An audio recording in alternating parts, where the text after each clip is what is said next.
Сәлем достар, сіздермен бірге әдеттегідей доллар кезет арнасы. Бүгін мен сіздерге 10, 30, 30, 30 ережесі бойынша, яғни отбасылық бюджет жайлы айтатын боламын. Отбасы ол жауапкершілік, оған қаржылық жауапкершілік те кіреді.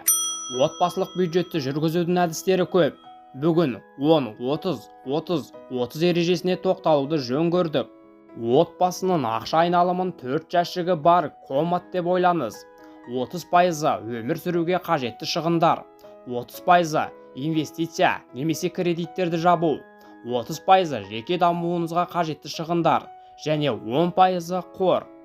Егер жәшіктің бірі бос болса, қалғандарының да бірденені жоғалтып алу оңай. Кірісті мақсаттар бойынша қатам бөлу, өмір тұрақтылығының және оның сапасын жоспарлы түрде арттырудың кепілі. Күнделікті шығындар 30%, коммуналдық қызметтер, тамақ пен киім сатып алу. Әдетте отбасы мүшелерінің жалақысы осыған кетеді. Алайда қалған 3 жәшікті бос ұстауға болмайды.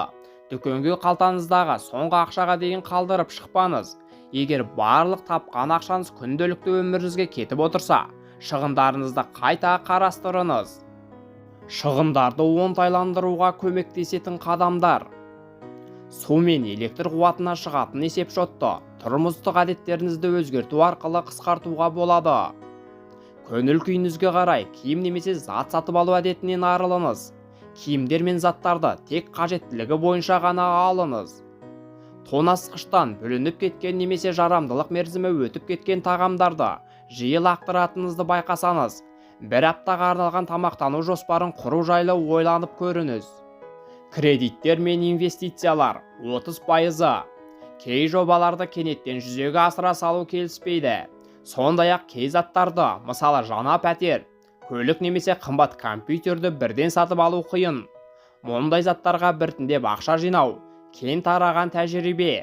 Алайда мақсатқа жинауды қормен шатыстырмау керек. Бұлар бюджеттің 2 түрлі жәшігі. Көлемді нәрсе сатып алуға жинаған ақшамен сол сома жинаған бойда қоштасасыз, ал қордағы ақшаны тек қиын жағдайда қолданасыз. Біреулер өмір сапасын кредиттерінің көмегімен арттырады. Осындай кредиттерді төлеуге кірістің 30%-нан артық кетпегені жөн. Жеке даму 30%. Жоғары біліміңіз бар болса да және ақша жақсы тапсаңыз да, ой өрісіңізді, біліміңізді және дағдыларыңызды арттыруды тоқтатпаңыз. Мысалы, шет тілдерді үйреніңіз, музыкалық аспаптарды меңгеріңіз, кәсіби салаңыз бойынша курстарға жазылыңыз және де тағы да басқалары.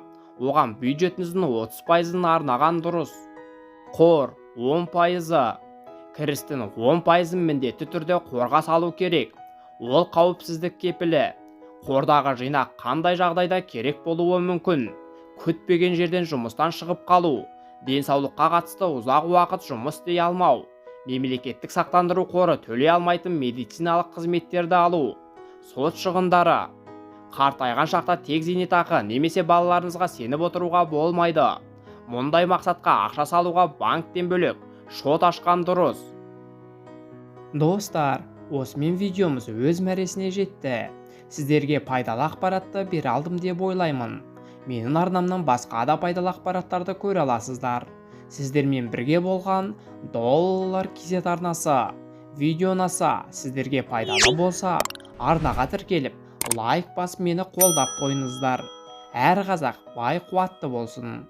Келесі кездескенше.